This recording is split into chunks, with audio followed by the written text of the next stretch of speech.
The pressure of being a young athlete, a coach, or a family member to them can be a lot. To help with this, there's a new service called First Athlete Helpline. Joining us today to talk about this free support is 9 News mental health expert Dr. Cheryl Ziegler. I'm so happy that we're talking about this, especially given that I know that there was a lot of disappointed fans and players yesterday after the Broncos lost. So Dr. Ziegler, talk to us about this new hotline. Why was it launched now? We're seeing these record levels of mental health issues within athletes. We're looking at anxiety, burnout, this early specialization, sometimes causing more injury. And so in response to that, paired with these abuse allegations. So sometimes, we look at the stats and it can be anywhere between like 1 in 5 to 1 in 4 athletes saying that at some point throughout their time being an athlete that they feel that they were abused. So what I like about this Courage First, though, it's for athletes of any age. It's also for parents, and it's also for coaches. So it's sort of like everyone involved in this system, that this system really needs, I think, some revamping, has an opportunity to have a place to go to. You can report abuse there, but you can also just get help and resources and education. I love that it's for everybody. I always think about coaches because parents can be a lot. Yes. But so how does this hotline work? Do you just give it a call? Is there a certain way to maneuver it? How do you utilize it? Yeah, so it's call or text, and it's 24/7. And this is the other really cool part is that there are counselors on there that are specifically trained in the arena of mental health and sports. So somebody's going to answer that really has been trained in this area, and they're going to either respond to a text or they're going to be there on the phone, and they can just talk.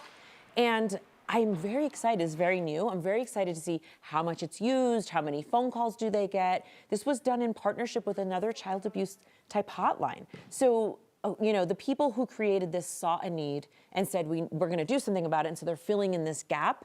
And so it's very, very new, but it will be interesting to see how much it gets utilized over the next year. And so minors can actually text or pick up the phone and call if they feel like they're experiencing pressure, abuse, whatever it may be. Yes.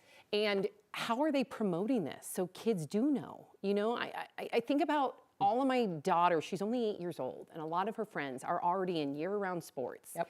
And the pressure is just mounting on them. How do they know that they can even call this hotline? I wonder that myself. I mean, I saw it on a post. I think I saw it in an article. I clicked on it, I read it, and I thought, we have to talk about this. I'm glad you brought it to our attention. Yeah, I really was excited. Then I went to the website, make sure, at least according to the website, it looked really legitimate. I checked out a couple other sources, but this is, when I say brand new, I think like a week old. Like it's really, really new.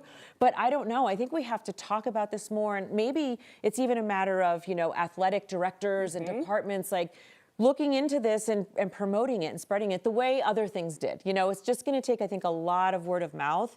I think it would be really interesting, though, to see, again, what kinds of reports are they getting, what kind of calls, who's using it most, what age range is using it most. Over 50% of kids under the age of 18 are involved in some sort of sport, and many of those kids are multiple sport athletes. So I think this is really an opportunity. The other thing I'll say is ages too. It's not just high school and children. They said college level athletes as well. Oh, wow. So this is really, I think we just all have to spread it, and hopefully it's really just a good thing. And maybe if they're just stressed, maybe if it's not something like abuse, but it's just stress, like how do I deal with this, or how do I talk to my coach about, or what do I do? I'm really hopeful that this will be a good, safe place, because parents can have high emotions. Kids don't always want to go to them, or they're scared they're going to go to their coach. They don't want to tell them. And then, they don't always know how to talk to an adult coach, and they're afraid. So I really hope that it does what it's intended to do. So. Definitely, especially in athletics where you're supposed to be tough and take it on the chin and, buck up and all those other things. So this is needed and hopefully used, like you said. Yeah, absolutely. Thank you.